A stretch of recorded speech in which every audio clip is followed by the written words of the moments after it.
Okay, so now we are going to do conical pendulum. अब conical pendulum पे कैसे questions हमको मिल सकते हैं? They can ask us what is the time period of conical pendulum, on what factors it depend, what is the frequency of conical pendulum, on what factors it depend. ऐसे कुछ questions हमको conical pendulum पे मिल सकते हैं. अब basically हम समझें कि conical pendulum होता क्या है.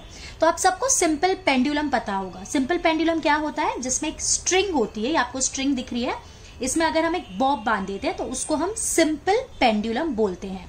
तो कोनिकल पेंडुलम में क्या फर्क होता है? इसमें हम क्या करते हैं, इसके एक एंड को रिजिड सपोर्ट से बांध देते हैं और जो दूसरा एंड है उसको हम हॉरिजॉन्टल सर्कल में घुमाते हैं. तो यहाँ पे ये जो थ्रेड है ये आप देख सकते हो कोन जैसा शेप बना रहा है, तो इसके लिए हम इसको कोनिकल पेंडुलम बोलते हैं. ठीक है. So now here we are considering a bob of mass m which is revolving around a horizontal circle of radius small r. Let the velocity of the bob be v and theta be the angle it is forming with the horizontal. तो अब इस पे कौन कौन से forces लगेंगे? So first we are dealing with inertial frame. तो यहाँ पे mg बिल्कुल नीचे की तरफ एक्ट करने वाला है and tension T is going to act along the string. ये फोर्सेस आपको ऑलरेडी पता होंगे. ठीक है. तो अब मैं इस T को दो पार्ट्स में डिवाइड कर रही हूं. So let this be the angle theta. So this is T cos theta and this is T sin theta. तो हमने इसको रिजोल्व कर लिया. तो अगर हम इनर्शियल फ्रेम की बात करते हैं तो यहां से हम क्या देखेंगे कि जो T cos थीटा है वो mg को बैलेंस कर रहा है in the vertical direction and T sin theta is providing the necessary centripetal force. बिना सेंट्रीपीटल फोर्स के सर्कुलर मोशन नहीं हो सकता. ये हम ऑलरेडी पहले पढ़ चुके हैं. So here T sin theta क्या प्रोवाइड कर रहा है? Centripetal force. ये हमने इनर्शियल फ्रेम से किया. अगर इसी चीज को हम नॉन इनर्शियल फ्रेम से करना चाहें, नॉन इनर्शियल फ्रेम, तो क्या डिफरेंस आएगा? आप दोनों में से कोई भी एक ही मेथड यूज करना, ईदर बाय इनर्शियल और बाय नॉन इनर्शियल. अब इसमें क्या होगा? सेम मैं आपको बता देती हूँ डायग्राम हम कैसे ड्रॉ करेंगे. फर्स्ट हमने एक रिजिड सपोर्ट ड्रॉ किया है. Here is the thread with the mass m attached to it. It is moving in a horizontal circle. This is the vertical line और the axis. This angle is theta. Same बिल्कुल देखना, खाली difference देखना. तो यहाँ पे mg नीचे act कर रहा है, tension T is acting in this direction. तो obviously this angle will be theta. ये बेसिक आई एम श्योर आप सबको पता होगा. सो ये T cos theta is balancing mg and T sin theta is equal to the pseudo force which is acting in the outward direction which is equals to mr omega square. यहां पे हम क्या बोलते हैं? T sin थीटा क्या provide कर रहा है? Centripetal force.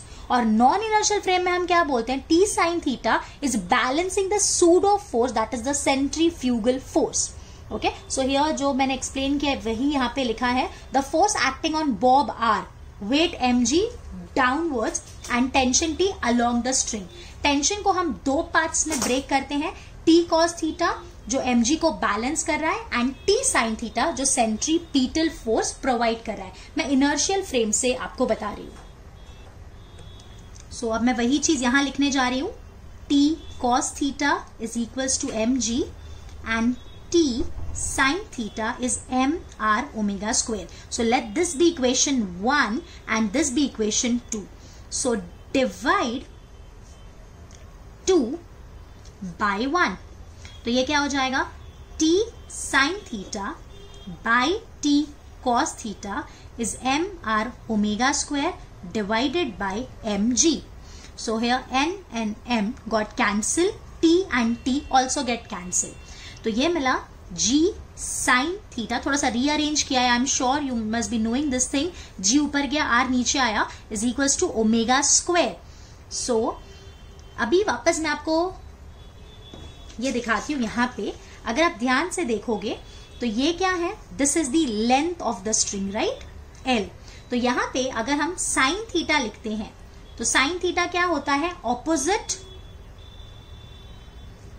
By hypotenuse. So R is equals to L sin theta, right? तो यहां पे आप चाहो तो साइड में लिख सकते हो that R is equals to L sine theta. अगर हम यहां सब्सटीट्यूट कर रहे हैं so G sine theta by L sine theta and here cos theta अपना ऑलरेडी है is equals to omega square. तो साइन थीटा कैंसिल हो गया, so omega square is G bye L cos theta, so omega is under root G bye L cos theta. अब time का formula क्या होता है?